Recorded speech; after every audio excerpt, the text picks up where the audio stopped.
जय हिंद दोस्तों, स्वागत है आप सभी का एक बार फिर मेरे YouTube चैनल ड्रीम जॉब में। और मेरा नाम है बलराम धरानिया। आज है 5 जनवरी और 5 जनवरी से रिलेटेड जो भी करंट अफेयर आपके एग्जाम में पूछी जा सकती है और करंट अफेयर से रिलेटेड जो भी स्टैटिक आपके एग्जाम में पूछी जा सकती है वो सब हम कवर करेंगे आज। ये क्लास जो है करंट अफेयर की आपको सुबह 8 बजे मिलती है और इस वीडियो का PDF आपको मिल जाएगा मेरे टेलीग्राम ग्रुप का। लिंक मैंने डिस्क्रिप्शन में दिया है, आप उस लिंक से जाकर मेरे टेलीग्राम ग्रुप को ज्वाइन कर सकते हैं। तो चलिए स्टार्ट करते हैं आज की पहली न्यूज से, जो काफी इंपॉर्टेंट न्यूज है जो आपके एग्जाम के लिए बनने वाली है। तो ये इंपॉर्टेंट न्यूज है, आप इस क्वेश्चन को, आज का पहला क्वेश्चन है जो आपके लिए इंपॉर्टेंट है। भारत सरकार ने देखिए हाल ही में 19,744 करोड़ रुपए के व्यय से एक मिशन स्टार्ट किया है। आपसे उस मिशन का नाम पूछा जा रहा है इस क्वेश्चन में कि वो मिशन बताइए जो इतने पैसे से स्टार्ट किया गया है। तो राष्ट्रीय हरित हाइड्रोजन मिशन स्टार्ट हुआ है, national green hydrogen mission start हुआ है भारत सरकार के द्वारा 19,744 करोड़ रुपए से। आयुष्मान मिशन की बात करें तो ये आयुष्मान मिशन जो है 2018 में स्टार्ट हुआ था, रांची से स्टार्ट हुआ था। स्वच्छ भारत मिशन की बात करें तो ये हुआ था 2 अक्टूबर 2014 को। जो गांधी जी हैं उनकी 150वीं जयंती मनाई गई थी, उस पर यह स्टार्ट किया गया था। और यदि आपसे स्वच्छ भारत मिशन 2 पूछता है तो ये आ जाएगा 2019। तो ये चीजें आपने याद रखनी है। ग्रीन हाइड्रोजन जो है या हाइड्रोजन जो है, इससे रिलेटेड आज मेरे पास 3 क्वेश्चन हैं। आप तीनों क्वेश्चनों को मैं पहले कराऊंगा, उसके बाद फिर आपको इसकी स्टैटिक कराऊंगा जो आपके एग्जाम के लिए बन सकती है।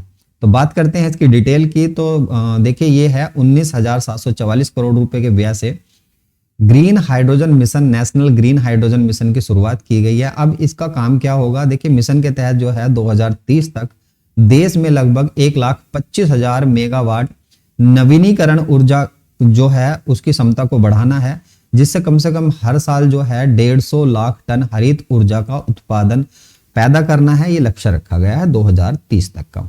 तो इससे फायदा क्या होगा, जैसे भारत जो है देखिए तेल खरीदता है, तेल लेता है, उसके साथ साथ कोयला जो है वो भी इंपोर्ट करता है भारत और देशों से। तो उसमें क्या होता है, भारत पर अतिरिक्त खर्च आता है दूसरे देशों से खरीदने पर। यदि भारत को हाइड्रोजन जो है यहीं पर बनती रहेगी, इससे एनर्जी उत्पादित कर सकता है, नवीनीकरण ऊर्जा उत्पादित कर सकता है, तो उससे जो भारत के ऊपर अतिरिक्त खर्च होता है वो बच जाएगा और उससे भारत की GDP में ग्रोथ होगी।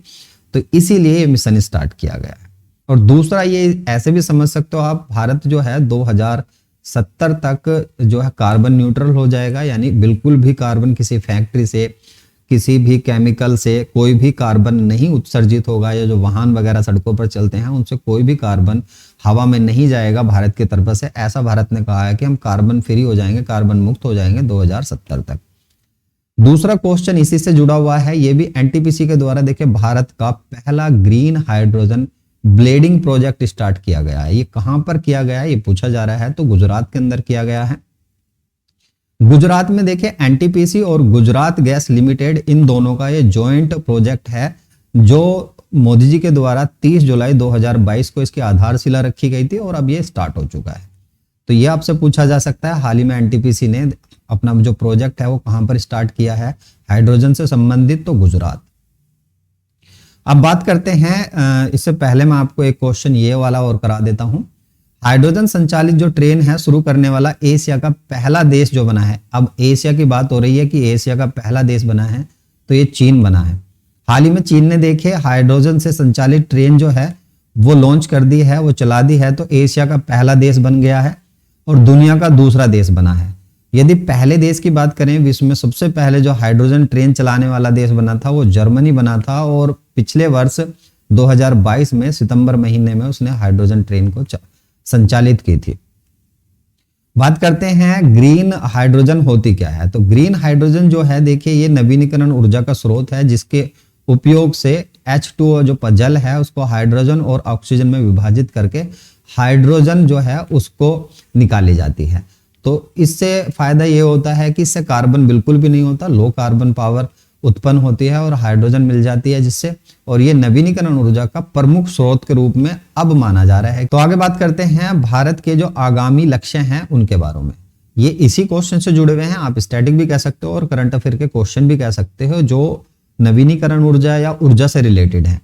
उर्वरक क्षेत्र में आत्मनिर्भर बनने का जो लक्ष्य रखा है भारत सरकार ने 2023 रखा है। कृषि क्षेत्र में शून्य डीजल का उपयोग करना है और नवीनीकरण ऊर्जा का इस्तेमाल करना है, ऐसा लक्ष्य जो रखा गया है 2024 रखा है। पेट्रोल में इथेनॉल का इस्तेमाल 20% मिश्रण करना है। 20% आपको देखिए पेट्रोल के अंदर इथेनॉल मिलेगा और जो 80% है इसके अंदर आपको पेट्रोल मिलेगा। तो इससे क्या होगा, जो कार्बन है वो कम उत्सर्जित होगा। ये लक्ष्य रखा गया है 2025। 100 मीट्रिक टन जो है कोयला गैसीकरण का वो रखा है कि कोयले से हम गैसीकरण करेंगे, गैस बनाएंगे। तो ये लक्ष्य रखा गया है 2023। 50 गीगावाट का अक्षय ऊर्जा। अक्षय ऊर्जा के अंदर जल ऊर्जा भी आ जाती है, देखिए हाइड्रोजन की ऊर्जा भी आ जाती है, सौर ऊर्जा भी आ जाती है, पवन ऊर्जा भी आ जाती है। तीनों का सम्मिलित, चारों का सम्मिलित रूप से जो लक्ष्य रखा गया है 500 गीगावाट का, तो ये रखा गया है 2030। 280 गीगावाट सौर ऊर्जा का लक्ष्य रखा गया है। केवल सौर ऊर्जा में 280 गीगावाट लेंगे, 500 गीगावाट है। देखिए इसमें के सौर ऊर्जा से 280 गीगावाट प्राप्त करने का लक्ष्य रखा गया है 2030। इसी के साथ कुल वाहनों में 30% वाहन जो होंगे, जो सड़कों पर वाहन चलते हैं, अभी पेट्रोल और डीजल से चलते हैं, अभी इलेक्ट्रिक वाहन भी धीरे धीरे सड़कों पर आ रहे हैं, तो उसमें से 30% वाहन जो होंगे इलेक्ट्रिक से चलने वाले होंगे। और ये कब तक का लक्ष्य रखा गया है, तो 2030 तक का। भारत को ऊर्जा स्वतंत्र बनने का लक्ष्य जो रखा गया है वो रखा गया है 2047, यानी कि भारत जितनी भी ऊर्जा का इस्तेमाल करता है उसमें किसी और देश पर डिपेंड नहीं रहेगा, ऐसा लक्ष्य रखा गया है 2047। भारत द्वारा नेट जीरो, जो मैंने आपको शुरू में ही बताया था, 2070 रखा है कि कार्बन का उत्सर्जन जो होगा किसी भी फैक्ट्री से, किसी भी वाहन से, वो भारत के अंदर नहीं होगा। तो ये 2070 का लक्ष्य रखा गया है। आगे बात करते हैं चौथे क्वेश्चन की। विरासत। भारत की हाथों से बुनी 75 साड़ियों का उत्सव का आयोजन किया जा रहा है। और ये आयोजन कहां पर किया जा रहा है, क्वेश्चन में आपसे ये पूछा जा रहा है। तो ये दिल्ली के अंदर होगा। दरअसल ये जो है 2016 में पहला आयोजन किया गया था, अब इसका सेकंड एडिशन है ये। तो भारत के अंदर 75 साड़ी जो हैं वो हाथ से बुनी हुई ही उनका उत्सव स्टार्ट हुआ है और ये उत्सव दिल्ली के अंदर हुआ है। इसका दूसरा चरण शुरू हुआ है। देखिए ये कब से होगा, तो 3 जनवरी से लेकर 17 जनवरी तक दिल्ली के अंदर ये मनाया जाएगा। विरासत का विराट पर्व इसको नाम दिया जा रहा है। और भारत की जो है, भारत की जो कला है उसको बढ़ावा देने के लिए ये चीजें की जा रही हैं। बात करें करंट न्यूज की, कुछ उत्सव हैं जो आपके एग्जाम में पूछे जा सकते हैं। कृषि मंत्रालय ने संसद में बाजरा खाद्य महोत्सव, बाजरा देखिए जो पोषक अनाज होता है उसके बारे में ही, क्योंकि हमने अभी हाल ही में अंतर्राष्ट्रीय बाजरा वर्ष घोषित किया है 2023 को, तो इसी के रूप में महोत्सव मनाया गया है कृषि मंत्रालय के द्वारा संसद के अंदर। तो ये इसका आयोजन किया गया है। कृषि मंत्रालय ने दिल्ली में अंतर्राष्ट्रीय कला महोत्सव का आयोजन किया है। तो कला महोत्सव पूछेगा संस्कृति मंत्रालय, कहां पर, तो दिल्ली के अंदर ही। ग्रामीण विकास मंत्रालय ने प्रज्वला चैलेंज, ये क्वेश्चन आपके लिए इंपॉर्टेंट है, ग्रामीण मंत्रालय के द्वारा प्रज्वला चैलेंज लॉन्च किया गया है।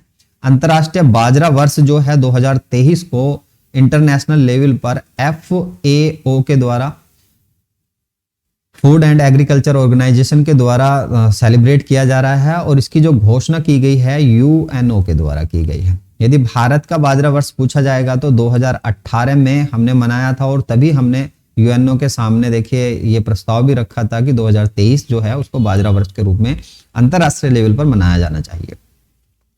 अंतरराष्ट्रीय समुद्री तट महोत्सव जो है ये केरल के अंदर मनाया गया है। रक्तदान अमृत महोत्सव में दूसरा स्थान किसका आया, तो उत्तराखंड का आया है। चलिए इसके बाद आ जाता है आपका 5वां क्वेश्चन, काफी इंपोर्टेंट क्वेश्चन है आपके लिए। हाल ही में केंद्रीय मंत्रिमंडल ने किसके बुनियादी ढांचे के विकास के लिए बाइंड योजना को मंजूरी दी है, तो ये है प्रसार भारती के लिए काफी इंपोर्टेंट क्वेश्चन है। प्रसार भारती के बुनियादी ढांचे का विकास करना है, जिससे क्या होगा कि देश की जो 80% आबादी है उस तक आकाशवाणी जो AM है उसका कवरेज पहुंचाना है। उसके साथ साथ जो दूर दराज क्षेत्र होते हैं, जनजातीय क्षेत्र होते हैं जहां तक नेटवर्क नहीं पहुंच पाता, या ये कहें कि जहां पर उग्रवादी क्षेत्र होते हैं और सीमावर्ती क्षेत्र जहां तक आकाशवाणी का नेटवर्क नहीं है, उस नेटवर्क को पहुंचाना है। उसके साथ साथ 8 लाख जो DTH सेटअप बॉक्स हैं वो भी वितरण करने हैं, ताकि DTH की जो सेवा है वो 80% भारत की आबादी तक पहुंच सके। इसके लिए तकरीबन 2500 करोड़ रुपए की लागत के लिए मंजूरी दी गई है कि 2500 करोड़ रुपए हम इस पर खर्च करेंगे। तो ये किसके द्वारा स्टार्ट किया गया है, तो ये प्रसार भारती के अंडर में ही आता है। देखिए ऑल इंडिया रेडियो और दूरदर्शन, इन दोनों के बुनियादी ढांचे को मजबूत करने के लिए ही इतने पैसे का खर्च किया जाना है। बात करें बाइंड योजना की, तो bind broadcasting infrastructure and development network development, ये इसकी फुल फॉर्म हो जाएगी, आपसे एग्जाम में पूछी जा सकती है। ये सूचना एवं प्रसारण मंत्रालय के द्वारा स्वीकृति दी गई है इसके लिए, तो इतने पैसे खर्च किए जाएंगे। आगे बात करें प्रसार भारती के बारे में, तो थोड़ी सी स्टैटिक है, आपके लिए एग्जाम में इंपॉर्टेंट है, आपसे पूछी जा सकती है। तो ऑल इंडिया रेडियो जो है, ऑल इंडिया जो रेडियो है, इसको जो लॉन्च की गई थी 23 जुलाई 1927 ईस्वी को, काफी पहले भारत के अंदर इसको लॉन्च कर दिया गया था। प्रसार भारती की बात करें, प्रसार भारती अब जो ऑल इंडिया है वो प्रसार भारती के अंडर में ही आती है। तो 23 नवंबर 1997 को इसका गठन किया गया था। जो दूरदर्शन चैनल और ऑल इंडिया रेडियो है, ये सभी प्रसार भारती के अंदर में आते हैं। प्रसार भारती के वर्तमान जो हेड हैं वो गौरव द्विवेदी जी हैं। अभी हाल ही में देखिए, ये भी न्यूज में रहा था, जो लोकसभा और टीवी था, लोकसभा और राज्यसभा टीवी, उनको मर्ज करके संसद टीवी बना दिया गया। और ये सारा काम कौन करता है, तो सूचना एवं प्रसारण मंत्रालय करता है। अमित शाह ने देखिए हाल ही में, अगला क्वेश्चन है आपके लिए इंपॉर्टेंट है, जासूस प्रशिक्षण संस्था की आधारशिला रखी है, और ये पूछा जा रहा है कि किस राज्य के अंदर रखी है, तो ये रखी है कर्नाटक के अंदर। क्या है ये, इसको जान लेते हैं। देखिए केंद्रीय गृह मंत्री और सहकारिता मंत्रालय भी इन्हीं के पास है। 31 दिसंबर 2022 को कर्नाटक में इन्होंने एक केंद्रीय जासूसी प्रशिक्षण संस्थान, अब प्रशिक्षण संस्थान है, इसकी आधारशिला रखी है। भारत के अंदर पहले से ही जो प्रशिक्षण संस्थान है वो भी देखिए यहाँ हैदराबाद, चंडीगढ़, जयपुर और गाजियाबाद के अंदर है। जो सबसे पहला जो प्रशिक्षण संस्थान खोला गया था इस टाइप का जासूसी, तो 1958 ईस्वी में खोला गया था। इसका काम क्या है, इसका उद्देश्य क्या है, क्यों खोले जा रहे हैं, तो डिप्टी और एएसपी रैंक के जो पुलिस अधिकारी होते हैं उनको प्रशिक्षण प्रोवाइड करना है, यही इसका काम है। कर्नाटक में इसलिए खोला जा रहा है क्योंकि कर्नाटक राज्य के जितने भी पड़ोसी हैं, जैसे महाराष्ट्र, गोवा और केंद्र शासित प्रदेश दमन दीव, इनकी फोरेंसिक जरूरतों को पूरा करने के लिए वहां पर यह खोला जा रहा है। तो भारत के अंदर पहले से ही 5 कार्यरत जासूस प्रशिक्षण संस्थान थी, अब एक और हो चुका है। तो आपके लिए इंपॉर्टेंट है, कर्नाटक में खोला गया। अब देख लेते हैं कर्नाटक की स्टैटिक। ये कर्नाटक है, मैप से आपके क्वेश्चन बनते हैं एग्जाम के अंदर, आपको पता होना चाहिए। तो गोवा यहाँ पर इसका सीमावर्ती क्षेत्र है, उसके साथ महाराष्ट्र है, तेलंगाना, आंध्र प्रदेश से इसकी सीमा साझा होती है, तमिलनाडु और केरल, तो 6 राज्यों से इसकी सीमा साझा होती है। उसके साथ साथ अरब सागर से इसकी लोकेशन जो है वो भी साझा होती है। तो ये चीजें आपने याद रखनी है। स्थापना की बात करें, 1 नवंबर 1956 को इसकी स्थापना हुई थी, गठन किया गया था। राजधानी बेंगलुरु है, मुख्यमंत्री बसवराज बम्मई हैं और गवर्नर वर्तमान में थावर चंद गहलोत हैं। सीटों की बात करें तो ये जो सीटें हैं 225 ये विधानसभा की सीटें हैं, 28 सीटें जो हैं ये लोकसभा की सीटें हैं और 12 सीटें जो हैं ये राज्यसभा की सीटें। प्रमुख लोक नृत्य की बात करें तो यक्षगान पूछा जाता है एग्जाम के अंदर, कुनीता पूछा जाता है, करगा पूछा जाता है और लांबी डांस फॉर्म भी यहीं पर होता है। राष्ट्रीय उद्यान 5 है, यहाँ पर इंपोर्टेंट है पांचों के पांचों, बनेरघाट, बूंदीपुर, नागरहोल और कुंदेरमुख। ये कुछ राष्ट्रीय उद्यान है जो आपके एग्जाम में पूछ लिए जाते हैं। बात करें जिन वजहों से कर्नाटक हाल ही में चर्चा में रहा है, तो कर्नाटक के देखिए मांड्या में मेगा डेयरी खोली गई है, मेगा डेयरी का उद्घाटन किया गया है, ये अमित शाह जी के द्वारा इसका उद्घाटन किया गया। खाना बदोश समुदाय के लिए विकास बोर्ड की स्थापना, नौकरी में नया एआई आधारित कौशल पोर्टल ये स्टार्ट किया गया है। कलसा बुंदरी परियोजना, इसको भी मंजूरी दी गई है यहीं पर। और देश में सबसे अधिक जो स्थापित है ग्रिड इंटरेक्टिव जो है अक्षय ऊर्जा, ये सबसे ज्यादा एक रिपोर्ट के अकॉर्डिंग बताया जा रहा है कि कर्नाटक के अंदर ही है। दक्षिण भारत की सबसे पहली जो वंदे भारत ट्रेन है वो बेंगलुरु से हरी झंडी दिखाकर चालू की गई और मैसूर और चेन्नई के बीच ये ट्रेन चलने वाली। बेंगलुरु के केंपेगौड़ा में, केंपेगौड़ा को देखे जो कर्नाटक है उसका संस्थापक भी माना जाता है। 1008 फीट ऊंची इसकी एक प्रतिमा का अनावरण किया गया है और प्रतिमाओं से क्वेश्चन एग्जाम के अंदर बनते हैं। तो कुछ क्वेश्चन थे जो हाल फिलहाल में चर्चा में रहे और इंपोर्टेंट भी हैं जो आपके एग्जाम में पूछे जा सकते हैं। 7वें क्वेश्चन की बात करते हैं तो द्रौपदी मुर्मू ने राजभवन में संविधान पार्क, ये संविधान पार्क पूछा जा रहा है, इसका उद्घाटन किस राज्य में किया है, तो ये किया है राजस्थान के अंदर। तो द्रौपदी मुर्मू जो हैं वो जयपुर के दौरे पर हैं और जयपुर राजस्थान की राजधानी है। तो यहीं पर संविधान पार्क, संविधान से रिलेटेड जो भी करंट के क्वेश्चन बनते हैं एग्जाम में पूछे जाते हैं, तो संविधान पार्क का उद्घाटन, और वो भी हमारी भारत की पहली नागरिक यानी कि राष्ट्रपति जी द्रौपदी मुर्मू जी के द्वारा उद्घाटन किया गया है। तो पूछा जा रहा है क्यों किया जा रहा है, क्योंकि अपना लोकतंत्र जो है विश्व का सबसे बड़ा लोकतंत्र है, उसी के हिसाब से और भारत के अंदर भी लोकतंत्र स्थापित रहे, इसलिए संविधान पार्क का यहां पर उद्घाटन किया गया है। यहां पर देखिए राज्य है राजस्थान और इसकी स्टैटिक में पाकिस्तान इंटरनेशनल सीमा साझा करता है राजस्थान के साथ में। इधर पंजाब, हरियाणा, उत्तर प्रदेश, मध्य प्रदेश, गुजरात और यहाँ पर भी पाकिस्तान इसके साथ सीमा साझा करता है। इसकी राजधानी जयपुर देखने के लिए मिलेगी। गठन 30 नवंबर 1949 को किया गया। क्षेत्रफल के हिसाब से पहला स्थान है, दूसरा स्थान जो आ जाएगा एमपी का आ जाएगा, तीसरा स्थान जो मिलेगा आपको ये मिलने वाला है महाराष्ट्र का, और चौथा स्थान आपको मिलेगा 4th नंबर पर जो मिलेगा यूपी का स्थान मिलेगा, और 5वां आपको गुजरात का मिलेगा। तो क्षेत्रफल के हिसाब से ये क्रम आपको पता होना चाहिए, कई बार पूछ लिए जाते हैं। गवर्नर की बात करें कलराज मिश्र हैं और मुख्यमंत्री हैं अशोक गहलोत जी। राजधानी जयपुर ये मैंने आपको बता दिया। प्रमुख यहाँ पर देखिए जो अभ्यारण्य और राष्ट्रीय उद्यान हैं आपके एग्जाम में बन जाते हैं। Desert national park, zoological garden, Ramgarh Vishdhari, इसको हाल ही में देखिए टाइगर रिजर्व भी बनाया गया है। बूंदीपुर रणथंबोर राष्ट्रीय उद्यान, सगरिका नेशनल पार्क और केवलादेव या भरतपुर बर्ड सेंचुरी के नाम से जाना जाता है जिसको। तो ये आपके एग्जाम में स्टैटिक इंपोर्टेंट है। करंट न्यूज की बात करें जिसकी वजह से राजस्थान हाल ही में चर्चा में रहा है, तो भारतीय दक्षिणी पश्चिमी कमान के द्वारा यहाँ पर शत्रुनाश एक युद्ध अभ्यास का आयोजन किया गया। उसके साथ साथ प्रधानमंत्री ग्रामीण आवास योजना में जो झुंझुनू जिला है वो टॉप पर रहा है, सबसे ज्यादा यहीं पर मकान बनाए गए हैं भारत के अंदर। India stone mart international exhibition जो है एक एग्जीबिशन लगाई जाएगी, उसका 11वें संस्करण की मेजबानी जयपुर करेगा। पारंपरिक कला पुनर्जीवित करने के लिए जो राजस्थान की जो पारंपरिक कला है उसको पुनर्जीवित करने के लिए हस्तशिल्प नीति स्टार्ट की गई। तो हस्तशिल्प नीति पूछी जाएगी आपसे 2022 किसके द्वारा, तो राजस्थान के द्वारा। प्रधानमंत्री नरेंद्र मोदी ने राजस्थान में स्थित मानगढ़ धाम को राष्ट्रीय स्मारक का दर्जा भी दिया है। तो ये कुछ क्वेश्चन थे जो आपके एग्जाम के जो आगामी एग्जाम है उसके लिए इंपॉर्टेंट है।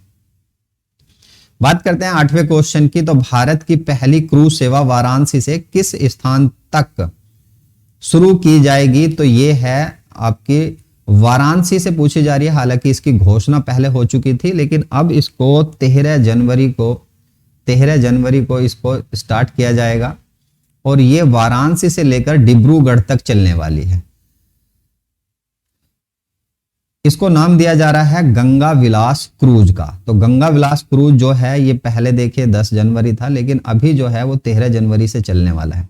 13 जनवरी से चलेगा। 27 रिवर जो हैं इनको कवर करता हुआ चलेगा, जिसमें गंगा, भगीरथी, हुगली, ब्रह्मपुत्र और वेस्ट कोस्ट नहर के साथ साथ 27 ऐसे रिवर हैं जिनसे होता हुआ ये जाएगा। छोटी मोटी जो रिवर है, पहले देखिए 52 डे का इसका सफर था लेकिन अभी जो न्यूज आई है उसमें 50 दिन का इसका सफर बताया जा रहा है। तो ये वाराणसी उत्तर प्रदेश से स्टार्ट होता हुआ कोलकाता जाएगा, पश्चिम बंगाल, और उसके बाद बांग्लादेश में एंटर होकर ढाका जाएगा और ढाका के बाद फिर यहाँ गुवाहाटी से होता हुआ आगे डिब्रूगढ़ तक जाएगा। तो ये रूट आपके लिए इंपॉर्टेंट है। आगे बात करते हैं जो हमारा भारतीय अंतर्देशीय जलमार्ग प्राधिकरण है उसके तहत भारत के अंदर कितने जलमार्ग आते हैं, कौन कौन से जलमार्ग आपके लिए इंपॉर्टेंट है। इसका जो गठन किया गया था ये अक्टूबर 1986 में किया गया था और नोएडा जो है इसका हेडक्वार्टर। कुल जलमार्गों की संख्या इसके द्वारा जो बताई गई है वो है 111, लेकिन वर्तमान में राष्ट्रीयकृत जो हैं वो 106 हैं, जिसमें के ज्यादा नहीं 5 या 6 ही सक्रिय रहते हैं, इससे ज्यादा सक्रिय नहीं रहते।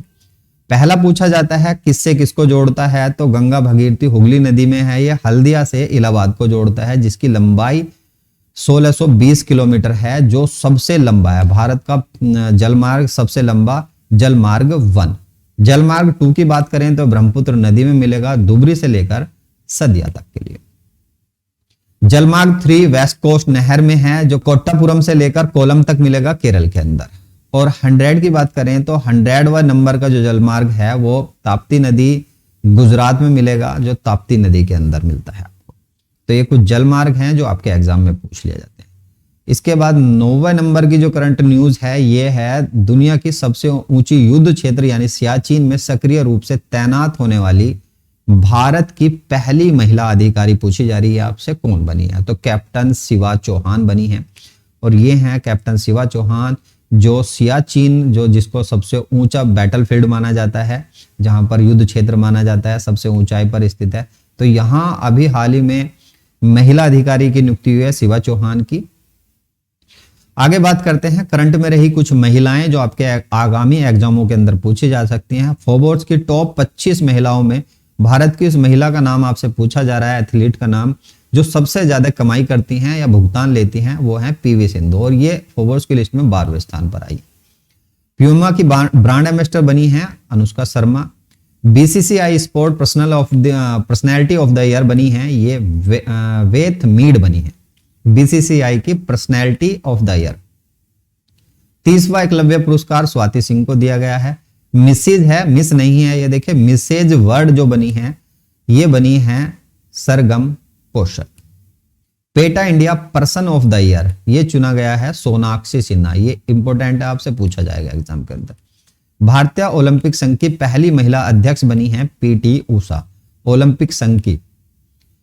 फीफा ट्रॉफी जो है 2022 जिसका अनावरण किया है, यानी जो ट्रॉफी थी उसके ऊपर एक कपड़ा रखा हुआ था, उसको उतारा था इन्होंने फाइनल मैच में, उसको दिखाया था, पब्लिश किया था वर्ल्ड के सामने। तो ये दीपिका पादुकोण को यहां पर बुलाया गया था। Para sport person of the year चुने गए हैं पैरा एथलीट जो डिसएबिलिटी होते हैं, जिनके अंदर कुछ ना कुछ कमी होती है। तो ये आवनी लखेरा जी जो बनी है इस साल की पर्सन ऑफ द ईयर बनी है पैरा स्पोर्ट में। मिस अर्थ चुना गया है 2022 के लिए, ये चुना गया है मीना सू चॉय को। तो ये कुछ महिलाएं करंट की जो न्यूज में रही हैं आपसे पूछी जा सकती हैं। उसके बाद 10वां क्वेश्चन एचडीएफसी से है। एचडीएफसी बैंक ने डिजिटल सेवाओं के आधुनिकीकरण और सुरक्षित बनाने के लिए जो बैंकों की सेवाएं हैं वो डिजिटल रहें और आधुनिक रूप से जिस तरह आजकल काम करती हैं, जैसे फोन पे वगैरह काम करता है, और सुरक्षित रहें, इसके लिए साझेदारी की है या कहें कि समझौता किया है। तो ये माइक्रोसॉफ्ट के साथ किया है। तो माइक्रोसॉफ्ट और एचडीएफसी ने जो आधुनिक सेवाएं हैं बैंकों की वे आधुनिक तरीके से हों और सुरक्षित हों, उसके लिए समझौता हुआ है दोनों के बीच में। एचडीएफसी की स्टैटिक की बात करें तो इसका जो गठन किया गया था 1994 में किया गया था, हेडक्वार्टर मुंबई में। और इसके जो सीईओ हैं ये हैं शशिधर जगदीशन। ये देखिए, ये आपको पीडीएफ में प्रोवाइड हो जाएंगे, एक बार आप इन चीजों को देख लीजिए। और जो फेसबुक है, गूगल है, माइक्रोसॉफ्ट है, इन तीनों चारों और टेस्ला प्रमुख कंपनियां, इनके सीईओ या गठन वगैरह आपसे पूछ लिया जाता है, तो आपको ये पीडीएफ में प्रोवाइड हो जाएंगे। आप एक बार इनको अच्छे से ध्यान से पढ़ लेना। आगे बात करते हैं 11वें क्वेश्चन की। गान नगाई जो महोत्सव है ये कहां पर मनाया जा रहा है, ये पूछा जा रहा है। तो मणिपुर में हाल ही में मनाया जा रहा है। हालांकि ये नागालैंड के में भी कुछ जगहों पर मनाया जाता है और असम में भी कुछ जगहों पर, जहां पर सीमा और बॉर्डर शेर जो होता है वहां पर ये मनाया जाता है। तो ये है गान नगाई, जिसको चकान गान नगाई के नाम से भी जाना जाता है। जिलियन गोंग जो समुदाय है, एक जनजाति है, उसके द्वारा मनाया जाता है। और क्यों मनाया जाता है? नए साल का फेस्टिवल है। तो नए साल के आगमन के लिए, जैसे ही पुराना साल खत्म होता है तो नए साल के आगमन के लिए इसको मनाया जाता है। नए वर्ष की शुरुआत को दर्शाता है ये वाला फेस्टिवल। प्रमुख फेस्टिवल हैं जो आपके एग्जामों में पूछे जाते हैं। 23वां हॉर्नबिल, आजकल ऐसे करके पूछे जाते हैं 23वें नंबर का या 24वें नंबर का मनाया गया, तो कौन सा नंबर भी पूछा जाता है। तो 23वां हॉर्नबिल जो है नागालैंड के अंदर। नखोई महोत्सव जो है उड़ीसा के अंदर मनाया गया है।